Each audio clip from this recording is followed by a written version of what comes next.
What's up everyone, this is The One, and today I want to talk about what I think are the 5 most underrated weapons in the game. So, a few things to clarify, this is for competitive play. Basically, these are weapons that I feel are underrepresented, or even if there are no people using them, people generally think these weapons are worse than they actually are. So, I'm going to be covering 5 of them, which I feel are the biggest examples of this. They're in no order, and I'll also be linking players in the West who are prominent with that weapon, so if you're interested in learning more about it, you can probably go to someone who knows the weapon a lot better. I do want to clarify one thing. When I talk about these, I'm more going to be talking about weapons that I think are at least at the higher up, like top 30 or 40 weapons in the game. There are definitely a lot of weapons that people think are like bottom 10 or something that are actually around the middle of the pack or at the lower half of the pack instead of the very bottom. And while yes, that technically fits what an underrated weapon is, that's not really something that's going to make someone want to pick up a weapon. They want to pick up a weapon that's generally for competitive play that's still going to have a lot of reasons to be used over other weapons. It's not total garbage, it's only partial garbage. So keep that in mind. And with that being said, let's get started. Now, the first weapon I want to talk about is the Carbon Roller Gecko, and I'll specify real quick that these are going to be talking about specific kits since that's a very important factor in a weapon. Regardless, Carbon Roller Gecko is generally seen as a rather worse weapon because of its lack of painting ability, its short range, and its horizontal flick being just not very good. And on top of that, it's paired with one of the worst specials in the game that it can't really get that much. So, what makes it worth using? Well, it goes without saying that its vertical flick is definitely a strength. Its kill range is a lot farther than most people realize, its direct damage is better than on the regular horizontal flick, and it overall allows you to poke a lot farther while still having a really great kill time and movement option. It's overall a really good flick, possibly the best vertical flick out of all the rollers. But on top of that, it's paired with burst bombs. Not only can this massively increase your kill range, but it allows more reliable damage overall. A lot of hits on this weapon can be very close to killing, so something that can easily damage an opponent, like a burst bomb, is very useful for Carbon. So this is pretty well known, but what makes up for its lack of painting ability or special? Well, while getting in it's mostly reliant on burst bombs or sharking, one advantage it does have is that when you're locked out against a Carbon, it's very difficult to deal with it. You can't really rush it down as easily as you could other weapons. It's very quick at killing, and it can poke really easily. On top of that, its mobility is really high, and burst bombs give it a tool to finish off anyone who's weak and trying to run away. A good example of where you can abuse this is on Muscle Forge Fitness, where if you're on the left drop and you have a lockout on the opponent, it's very tricky for them to drop into the tunnel or even get close to it because you can kill them. This means they have to paint over you and play more patiently. On top of that, it could even make them use a special, which is a really good thing if they have to use a special in order to move you out of position. It's overall the best option for killing someone at close range, and its sub-weapon gives it more reliable kill times and the ability to pick off weaker opponents while doing something in neutral. Overall, it still has issues because at a lockout it's still a problem and its special still isn't great, but it's not bad. It's definitely still a high tier choice that can work with the right comps. You really just have to have the right composition for the weapon and have someone who's really good at vertical flicks and knowing where to be. If you have that, it can really succeed at top level play. For players, I'd recommend taking a look at Omega, who's a Carbon Roller on Ascension. He's probably the best user of it right now, and has gotten some solid results with it. On top of that, I'd also recommend Gecko, who's a player on Squidding Good in Europe. I don't know as much about him, but I know he's still rather prominent with the weapon, and has used it for a while. So it's definitely people you can check out. You can find the links to everyone I mentioned here in the description. Next up, I want to talk about a Splatling. Now, Nautilus is a weapon that I think a lot of people really don't actually know much about, which is interesting because it's probably one of the most easily anticipated weapons to come out in the future. Splatling with a charge hold, that's a no-brainer, yet it's so little used. One thing I think people really don't understand about this weapon is its range. It has more than Splattershot's Pro range, which is absolutely ridiculous. On top of that, its shot velocity is some of the fastest in the game, it even rivals Pro. So not only can it outrange Pro, but it has a good killing option against it. Being able to move around with a charge that can last a long time and you can pop out of quickly means it's really good for poking over corners. If you're trying to shark and poke up someone at a wall, or just trying to get over a wall with a quick volley of bursts, this is a really fast killing option that can be used more versatilely than any other Splatling, since you can keep your charge. This allows ambushes over walls and etc. that can be used at a safe distance. On top of that, it is also paired with Baller, which is a great special for keeping up aggressive pressure, since it allows it to basically survive if it's used in the right situation. Point Sensor is definitely a weak sub for it, I won't knock it for that, but I think the main weapon is a little bit ridiculous. One of its other weaknesses is that it can't hold a charge for very long, but main power-up was given as a basic compensation, so you can run a little bit to get over 30 shots, while normally it gets 27, which is a big help for that. On top of that, it's probably the least gear-dependent Splatling, since it's pretty much the only one that doesn't need run speed, since most of the time you're going to be swimming. Overall, the quick kill time, good range, and solid kit, along with just the ability to utilize the gimmick of holding a charge with the Splatling, overall makes me think this weapon is a lot better than people think. It requires a lot of investment, and it's a very tricky weapon to use. Utilizing a charge hold properly for the right kind of ambushes is tricky, and something that people can't pick up on easily. But I think a lot of people don't even know much about this weapon. Most people I talked to, even around top level, didn't know that this thing had more than pro range. So I think it's a weapon that definitely could see more use or just more people learning it. I think it's another high tier option. I definitely recommend you check out Bagel. He's a player on Sayonara who's been doing, it's a team that's been doing exceptionally well lately, and has started to get huge results in North America. He's one of their most prominent players, and has done really well with the weapon, pretty much one-tricking it. So it's definitely someone I'd recommend you take a look at. On top of that, there's also a player named Lux, who, while being a free agent and mostly playing backline, has an amazing Nautilus he uses at certain times where there's already a backline on the team, and is overall really solid with the weapon. So again, you can take a look at both of those in the description. Next up is a weapon I have expertise in, which is the Kensa Rapid Blaster. Rapid Blasters, as a whole, are actually a really weak main weapon, which is one of the first things you'll hear pointed out. Its kill time is slow, directs don't kill, its pain is mediocre, and it's overall really easy to deal with. So, what makes Kensa Rapid different? Its kit. Now, most Rapids have a good supportive kit, but this weapon was given a kit that pretty much fixes every issue it has. Do you need access to faster kill times? Torpedo.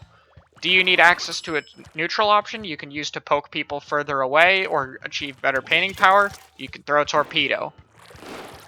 So, overall, this does give it a lot of options. Oh yeah, do you need a fast moving option? You can roll torpedo.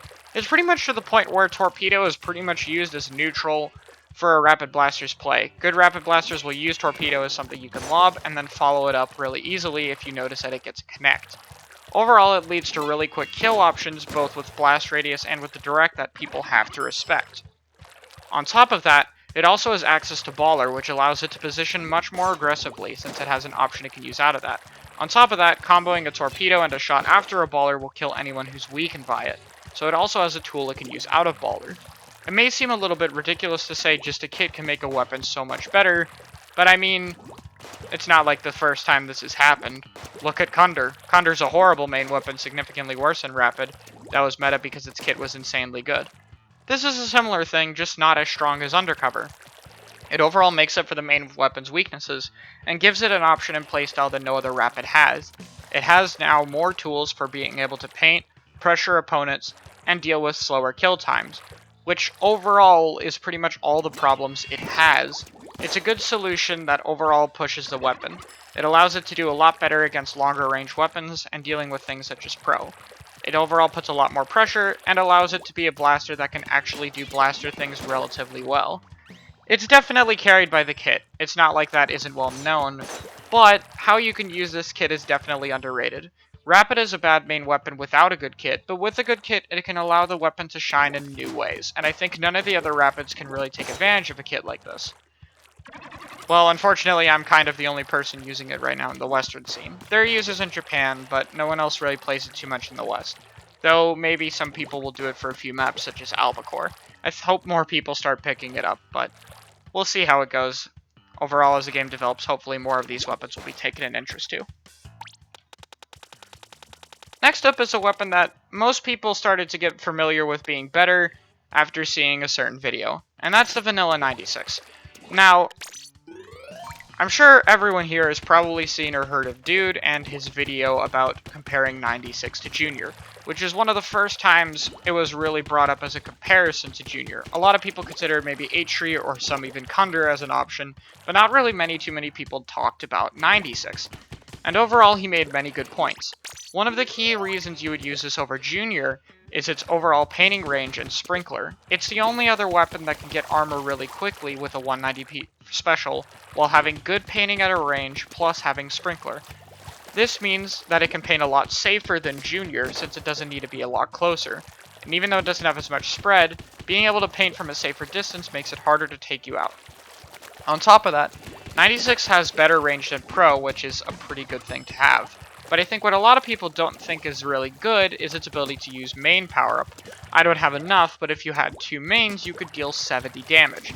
This allows you to combo with many main weapons in the game that can deal around 30 damage, which is a lot of good examples, but things like being hit from a Tenebrella launch shield, being hit from any sort of bomb, really anything that can deal that amount of damage will allow 96 to one-shot.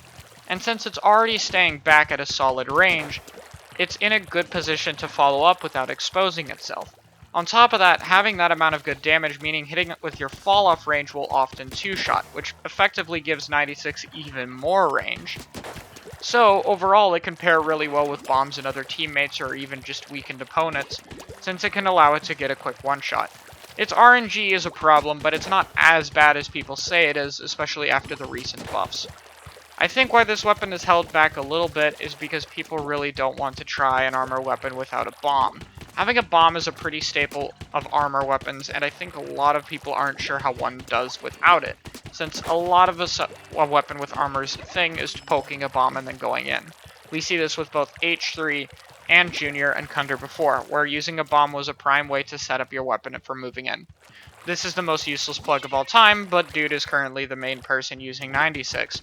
If you don't follow him already somehow, his Twitter is in the description below.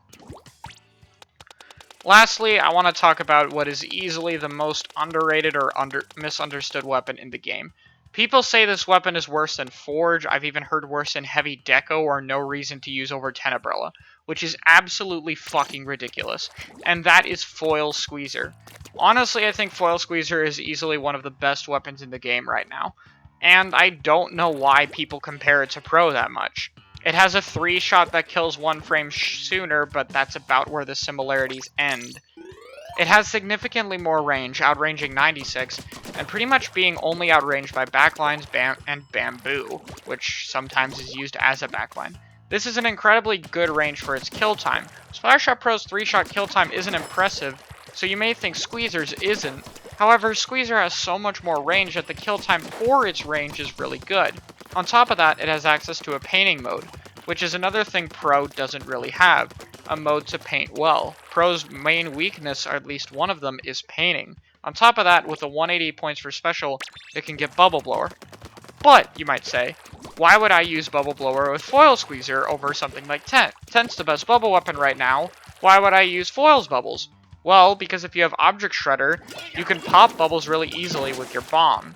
This gives you an ability to use bubbles aggressively, and you can quickly pop them twice. So you can use a bomb to pop 2 other bubbles, wait for your ink tank to get back, and use a bomb to pop a 3rd one. This allows bubbles to be used aggressively. Tent is more staying alive, keeping the bubbles alive, and using them as a shield. Squeezer is an aggressive tool that can go in and use them in tangent with the bomb to give a quick pop and kill option, which isn't really able to be stopped very easily by most weapons or even specials, so it's something that has to be respected. Yes, Forge can do this too, but Forge is gear dependent, K-Pro exists, and it overall just can't run everything it needs for bubbles. On top of that, without main power-up, Forge is a significantly worse weapon than Squeezer is as a whole. Overall, Squeezer isn't as aggressive as Pro, though its special does allow it to do that. Overall, it has way more range pressure and walling out capability. Since it can kill quickly at a good distance, and its shots are 100% accurate, you can put on a lot of safe pressure from a distance, and it's pretty tricky to approach. While mashing can be a bad thing for it since it can require a bit of a hard time to use, so does Ink Brush, and Ink Brush is still one of the best weapons in the game. So you can't just say mashing prevents it from being good, it just means some people aren't able to use it because they can't mash. It's not really an argument against the weapon being good. On top of that, of course, Splat Bomb is still a nice sub to have in the neutral and can lead to a 2-shot if you connect it. Overall, Squeezer is a way better main weapon than people give it credit for, and this kit is the only good aggressive bubble option in the game, since all the other ones with that good a kit are significantly worse in actually how good the main weapon or kit is. For example, Kensa Jr. can't really do much besides spamming bubbles and painting, and Forge has 2 gear dependence. So, it's overall important to note what Squeezer can do really well. Its overall range and killing time gives it a really good niche, and on top of having one of the best uses for bubbles. With that being said, I would implore you to take a look at Ant and Soldier's Twitters, both of which are prominent Squeezer users in the West, and are great people to look at to ask more about the weapon. Overall, these are all weapons I feel could be used more or are better than are commonly perceived. But what do you think? Are any of these weapons really good to you? Am I wrong about any of them? Are there any weapons you feel I left out? Be sure to let me know, and maybe I'll do something like this again. Of course, the main question is, can I do something overrated? So, well, if enough people want it, I'll talk about overrated weapons next. But, with that being said, thank you guys for watching, and I'll see you in another video.